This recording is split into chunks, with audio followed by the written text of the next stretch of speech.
'కల్కి' cinema pan India లెవెల్‌లో మంచి హిట్ అయింది. టోటల్‌గా 1200 కోట్లకు పైగా కలెక్షన్స్ సాధించింది. నిజానికి ఈ కలెక్షన్స్ చూస్తే సినిమా హిట్. కానీ 'ప్రభాస్' లాంటి స్టార్‌తో దాదాపు 600 కోట్ల బడ్జెట్‌తో 1200 కోట్ల కలెక్షన్స్ అంటే ఈ సినిమా మీద కొంచెం ఆలోచించాలి. ఎందుకంటే ఇంతకంటే తక్కువ బడ్జెట్‌తో 'సలార్' దాదాపు 700 కోట్ల కలెక్షన్స్ తెచ్చింది. దాదాపు 'కల్కి' బడ్జెట్‌తో 'బాహుబలి' సినిమాలు 2000 కోట్లకు పైగా కలెక్షన్స్ వచ్చాయి. స్టిల్ 'కల్కి' హిట్ అనుకుంటే అది బ్లాక్ బస్టర్ అయ్యే ఛాన్స్ వదులుకున్నట్టే. నిజంగా నాగ్ అశ్విన్ ఈ ఫ్యూచరిస్టిక్ మూవీని ఇంకొంచెం జాగ్రత్తగా డీల్ చేసి ఉంటే 'దంగల్' కలెక్షన్స్ను కొట్టే అవకాశం ఉండేది. ఈ సినిమా మీరు అనుకున్న స్థాయిలో హిట్ అయ్యిందా లేదా అనేది కింద కామెంట్ చేయండి. 'కల్కి' మూవీ ఇండియా బిగ్గెస్ట్ హిట్ అవ్వకపోవడానికి ముఖ్యంగా 3 రీజన్స్. అందులో ఒకటి స్టోరీ. సినిమా స్టార్టింగ్లోనే ఇది కల్పితమని చెప్పారు. కానీ ప్రమోషన్స్లో 'కల్కి' మూవీ హిందూ పురాణాలను ఇన్స్పిరేషన్గా తీసుకొని సినిమా తీశామని ఎక్కువగా చెప్పారు.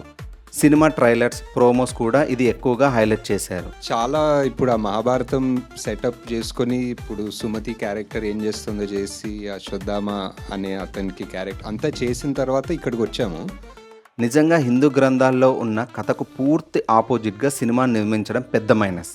చాలా హిందూ సంస్థలు, ఇన్ఫ్లుయెన్సర్స్, ఈవెన్ ప్రజల్లో కూడా ఒక వర్గం దీన్ని ఒప్పుకోలేకపోయింది. ముఖ్యంగా అర్జునుడిని విలన్గా చూపించి అశ్వత్థామ, కర్ణుడిని హీరోస్గా చూపించారు. అండ్ అలాగే శ్రీకృష్ణుడి క్యారెక్టర్తో కర్ణుడికి హీరో ఎలివేషన్ డైరెక్ట్గా ఇప్పించారు.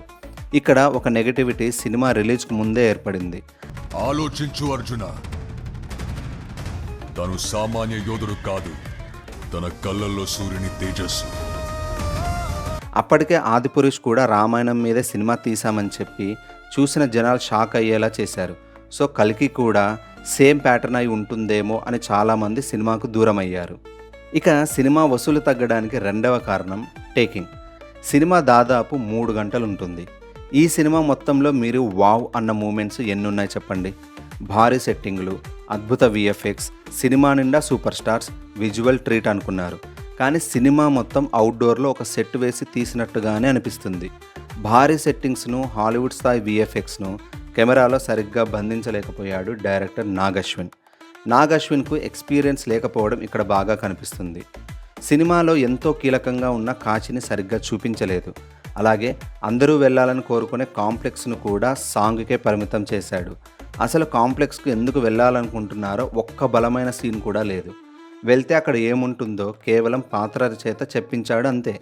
సినిమా మొత్తం మీద కొంచెం అటు ఇటుగా 30 నిమిషాలు మాత్రం సినిమాలో హైను మనం ఫీల్ అవ్వగలుగుతాం. చూసే ప్రేక్షకులకు సినిమాలో ఉన్న గ్రాండ్నెస్ను సరిగ్గా చూపించలేకపోయాడు. ఇక మూడవ కారణం కాపీ పేస్ట్ సీన్స్. అవును, మీరు హాలీవుడ్ మూవీస్ను రెగ్యులర్గా ఫాలో అయ్యే వాళ్ళైతే ఈ సినిమాను కేవలం ప్రమోషన్స్తో వచ్చిన హైప్తో మాత్రమే చూసుంటారు.